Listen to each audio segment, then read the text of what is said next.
Gonna make a change for once in my life. This video is a little more intimate,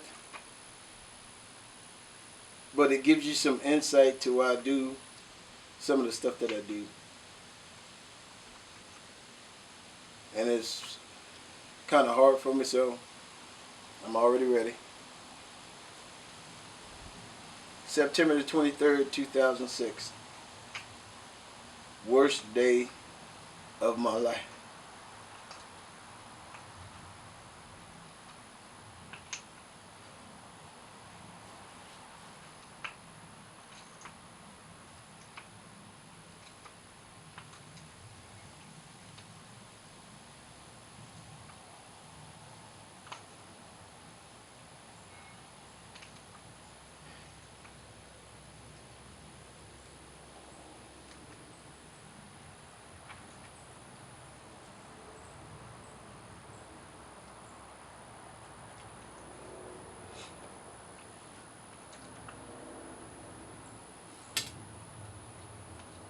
I lost 2 guys in combat.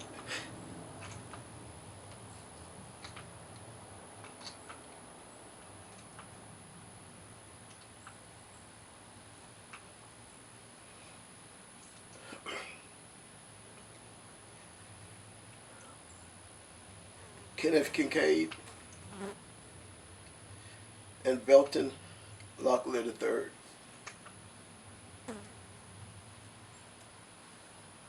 Just great Americans. Race doesn't matter, but one happened to be a white American. One happened to be a mixture of things. Indian, black, white, uh, just a really debonair guy. They were killed by roadside bomb, IED. As you can see, that's almost 10 years ago, and you're never the same.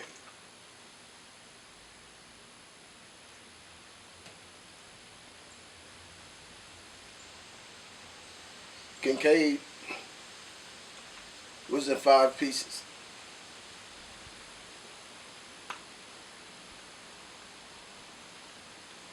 Locklear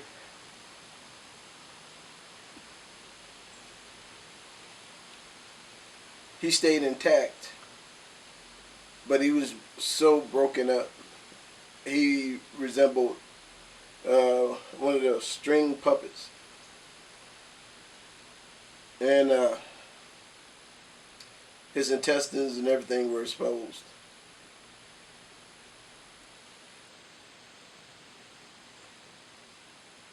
We fight for this country to be free of tyranny. That's why we came to America in the first place, to get away from that relentless rule that we were under.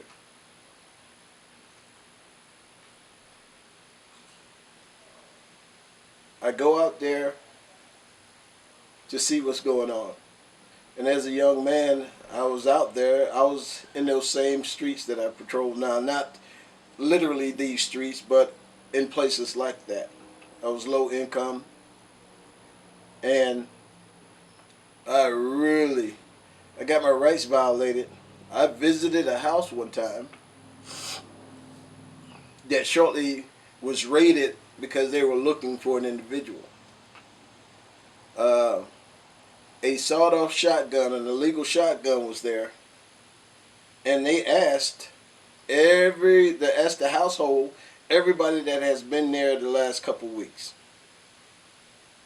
Lo and behold, I had just been there a couple days ago, so my name came up, and they sent 8 cars after me. I was arrested, and they charged me with that sawed-off shotgun. I go when I was getting my record expunged, and the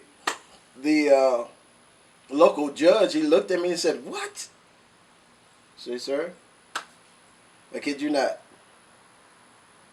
So that's why I'm out there on those streets. I'm not out there to fight the police.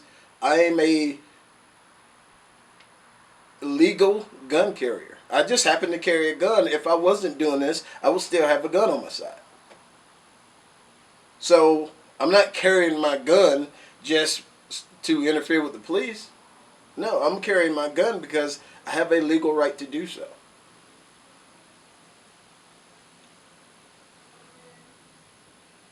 Give me a minute. I'll be right there.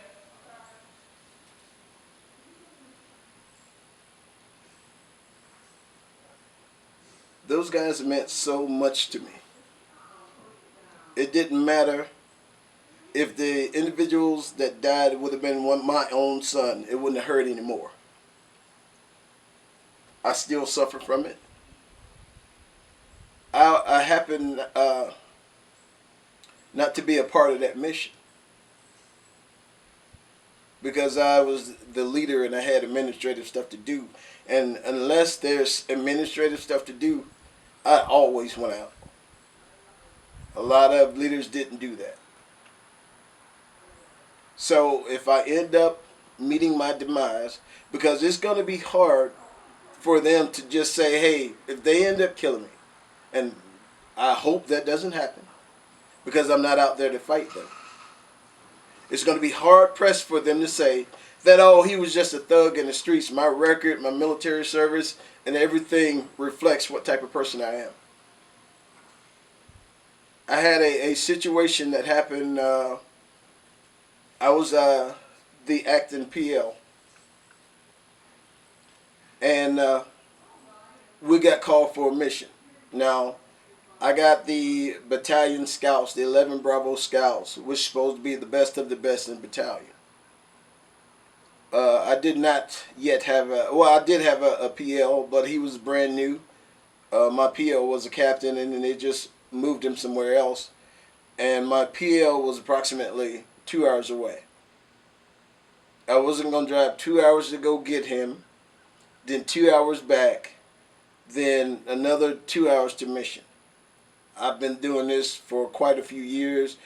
I can do this without my PL's help.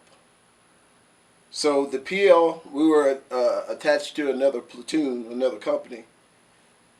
The PL said, we have been authorized to go out on mission without the local police. And I took him at his word. So we went out.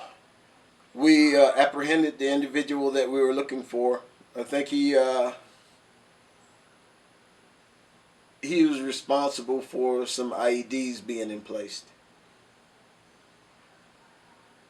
So we get him, then we go back to the JCC,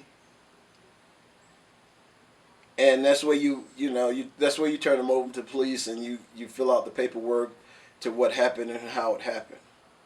So as I'm in there doing my sworn statement, the PL comes in that we were attached to help out in this mission. And he sits down next to me and he said, hey, in your statement, can you put in your statement that the police, the Iraqi police, was there? I said, wait a minute. I said, you told me we were authorized to go and do this mission. I said, what happened? And he really didn't have any answers. I said, we ain't doing that shit. I said, and if we have to let him go because we didn't do it the right way, then so be it. That mission was a waste. The resources was a waste. But I am not following any false statements. And then I thought about it. I said, outside the door, because I was in the main office, with some of my leaders, some of my soldiers. And I was like, I wonder did he, say the same thing to them before he came in here to me.